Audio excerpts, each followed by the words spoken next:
Bonjour tout le monde, j'espère que vous allez bien. Alors aujourd'hui un format un peu différent. On va voir un peu l'histoire d'un business en print on demand qui a littéralement explosé. Ça fait un buzz mondial, donc il y a quelques années déjà. Donc en seulement 2 mois, ils sont passés de 1 commande par semaine à 6 à 7 commandes par minute. Donc ça fait 9360 commandes par jour. Et ça sans publicité payante. Donc on va voir un peu leur histoire depuis le début, comment ils ont eu cette idée, comment ils ont mis ça en place et comment ils ont fait la promotion.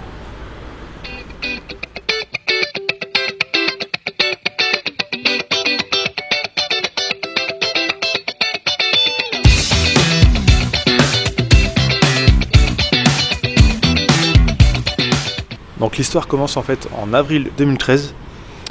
C'est 2 potes qui voyageaient en Asie, donc en Thaïlande et ensuite au Vietnam. Donc au Vietnam, ils se sont pris une moto chacun pour voyager. C'est un truc qui se fait pas mal au Vietnam. Mais un jour, il y en a un des deux qui est tombé en panne au milieu de nulle part. Donc la seule solution qu'ils ont trouvée, c'est de tirer la moto en panne avec celle qui fonctionnait encore. Donc ils étaient vraiment au milieu de nulle part, c'était la saison des pluies en plus. Ils ont fini par arriver dans un petit village.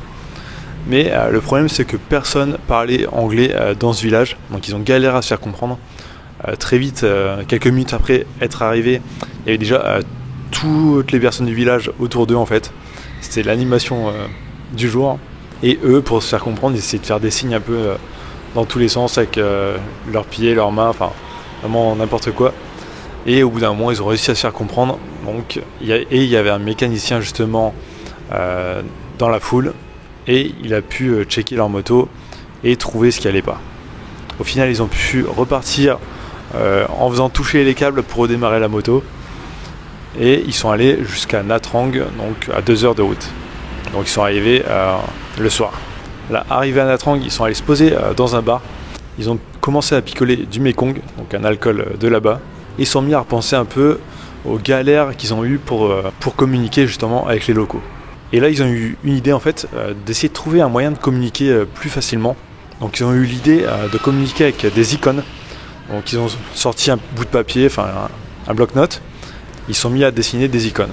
Donc ensuite, ils se sont un peu bourré la gueule, ils ont enchaîné les vers de Mekong.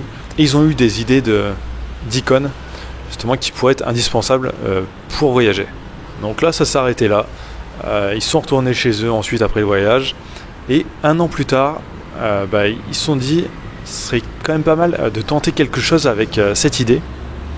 Et ils en sont venus à l'idée de créer un t-shirt en fait avec une 40aine d'icônes pour se faire comprendre. Donc des icônes par exemple avec un hôtel, avec une moto, une voiture, un taxi, un avion, donc une assiette aussi. Donc le but ça serait en fait de montrer du doigt les icônes pour se faire comprendre vraiment dans les pays où c'est galère. Donc là ils ont dépensé en tout à peu près 300 € pour faire des tests de design sur les t-shirts et vérifier le textile, enfin voir ce qui leur plaisait. Donc ils ont créé une boutique Shopify et le 1er février 2016 ils ont lancé leur boutique. Donc quand même longtemps après avoir eu l'idée hein. Donc la première idée c'était en avril 2013 et donc la boutique février 2016. Donc eux ils avaient des projets entre deux, c'était vraiment un projet secondaire limite. Donc au départ ils faisaient vraiment 1 commande par semaine et encore c'était leurs amis et leur famille en fait qui commandaient. Très vite il y a Georges, un des deux justement, qui a commencé à essayer de faire des articles invités pour des blogs, pour faire connaître un peu la marque. Il en a proposé pas mal, mais 90% étaient refusés en fait. Et un jour, ils ont voulu proposer un article invité sur un blog australien. Ils se sont fait refuser, mais il a insisté quand même. Il a changé les visuels, il a refait un peu l'article. Donc c'est un petit article de 200 mots, je vais vous faire voir ça. Et il l'a reproposé et au final, c'est passé, à force d'insister. Et le blog, le 9 avril 2016, l'a publié. Et là, il s'y attendait pas du tout, mais ça a fait un énorme buzz. Quelques jours après, c'était partout sur les réseaux sociaux. Les médias voulaient absolument les contacter, faire des interviews. Ils ont eu plus de 90 articles sur des blogs, sites, qui parlaient justement de leur boutique. Et ça hyper rapidement. Donc ça fait un buzz énorme. Ils sont arrivés très vite à 6 à 7 commandes par minute. Donc ce qui fait 9360 commandes par jour. Donc ils sont passés vraiment de une commande par semaine à ça, ce qui est totalement énorme. Donc aussi très vite ils ont eu des problèmes justement avec PayPal, parce que PayPal ils voient ça arriver d'un seul coup, ils bloquent direct, ils pensent que c'est une fraude. Donc ils ont eu quelques petits problèmes avec ça. Donc au départ ils vendaient surtout aux USA, donc il y a 60% aux USA. Ensuite petit à petit c'est passé à 40% aux USA, mais beaucoup plus dans le reste du monde. Et surtout en France aussi apparemment, où ça a bien cartonné. Donc la vague de buzz comme ça a duré quelques mois. Donc pendant quelques mois, ils ne pouvaient rien faire pour développer encore le business. Ils pouvaient juste répondre aux médias et aux clients. Ils étaient vraiment débordés. Et il y a une troisième personne justement qui les a rejoints. Donc une fois que la vague de buzz a diminué, ils ont pu commencer à faire d'autres choses. Donc ils ont commencé à faire de la pub sur Facebook, AdWords, à faire des concours sur Instagram. Donc maintenant ils ont une grosse communauté qui les suit en fait. Donc ils faisaient des concours pour gagner des t-shirts. Ils font aussi de l'affiliation avec les blogueurs voyage. Donc les blogueurs voyage peuvent avoir un lien affilié et gagner 10% sur chaque commande.